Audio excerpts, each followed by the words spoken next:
নমস্কাৰ মাননীয় অধ্যক্ষ মহোদয়া আৰু সন্মানীয় সদন। আজি সদনৰ উত্থাপিত বিষয়টো মই সম্পূৰ্ণৰূপে বিৰোধিতা কৰি কওঁ যে কেৱল পুথিগত বিদ্যা আহৰণেহে শিক্ষাৰ্থীৰ সামগ্ৰিক বিকাশ সাধন কৰিব পাৰে।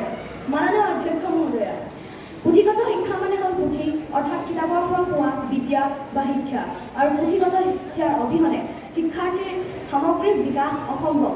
মাননীয় অধ্যক্ষ মহোদয়া, সামগ্ৰিক বিকাশ বুলিলে আমি কি বুজো? সামগ্ৰিক বিকাশ বুলিলে আমি বুজো সেই জ্ঞান যি জ্ঞানে এজন শিক্ষাৰ্থীক বাস্তৱ পৃথিৱীখনৰ লগত সুস্থভাৱে মোকাবিলা কৰিব পৰাকৈ সাজু কৰি তোলে। মাননীয় অধ্যক্ষ মহোদয়া, আৰু এই জ্ঞান পুথি অধ্যয়নৰ অবিহনে কেনেদৰে পাব পাৰে সেইটো বুজাটো বৰ কঠিন। মাননীয় অধ্যক্ষ মহোদয়া, আজি সদনত উত্থাপিত হোৱা বিধেয়কখনত কোৱা হৈছে যে কেৱল পুথিগত বিদ্যা আহৰণেহে শিক্ষাৰ্থীৰ সামগ্ৰিক বিকাশ সাধন কৰিব নোৱাৰে।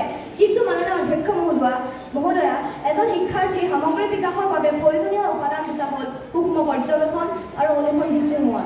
এই দুটা উপাদানেহে এজন শিক্ষাৰ্থীৰ সামগ্ৰিক বিকাশ সাধন কৰি তুলিব পাৰে। মাননীয় অধ্যক্ষ মহোদয়া, আৰু এই দুটা উপাদান পাব পাৰি কেৱল পুথি অধ্যয়নৰ জৰিয়তে। মাননীয় অধ্যক্ষ মহোদয়া, মাননীয় অধ্যক্ষ মহোদয়া, যদি সন্মানীয় সপক্ষ দলৰ সদস্যসকলে পুথিগত শিক্ষাক নিৰ্ধাৰিত পাঠ্যক্ৰমৰ শিক্ষা বুলি ভাবিছে তেন্তে তাতেই তেওঁলোকে নিজৰ প্ৰথম ভুলটো আৰম্ভ কৰিছে। মাননীয় অধ্যক্ষ মহোদয়া, কাৰণ পুথিগত শিক্ষাই নিৰ্ধাৰিত পাঠ্যক্ৰমৰ অন্তৰ্গত শিক্ষাকে বুজোৱা নাই।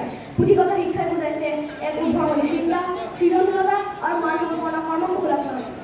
মাননীয় অধ্যক্ষ মহোদয়, মাননীয় অধ্যক্ষ মহোদয়, সন্মানীয় সপক্ষ দলৰ সদস্যসকলে শিক্ষাৰ্থীৰ সামগ্ৰিক বিকাশৰ ক্ষেত্ৰত ব্যৱহাৰিক জ্ঞানৰ কথা বাৰে বাৰে উল্লেখ কৰিছে। সেয়েহে এইখিনিতে মই এটা সৰু উদাহৰণ দিওঁ।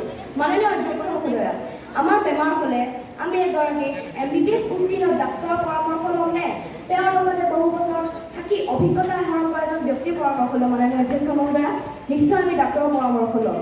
গতিকে মাননীয় অধ্যক্ষ মহোদয়া, সন্মানীয় সপক্ষ দলৰ সদস্যসকলক মই জনাব বিচাৰোঁ যে অসমীয়া সাহিত্যৰ বেকন সত্যনাথ বৰাদেৱে তেওঁৰ পুথি অধ্যয়ন শীৰ্ষক প্ৰবন্ধত কৈছে, সংসাৰত উন্নতি কৰিবলৈ হ'লে অৰ্থাৎ সামগ্ৰিকভাৱে বিকাশ হ'বলৈ হ'লে মনৰ একাগ্ৰতা লাগে। আৰু এই মনৰ একাগ্ৰতা ক'ৰ পৰা পাব পাৰি?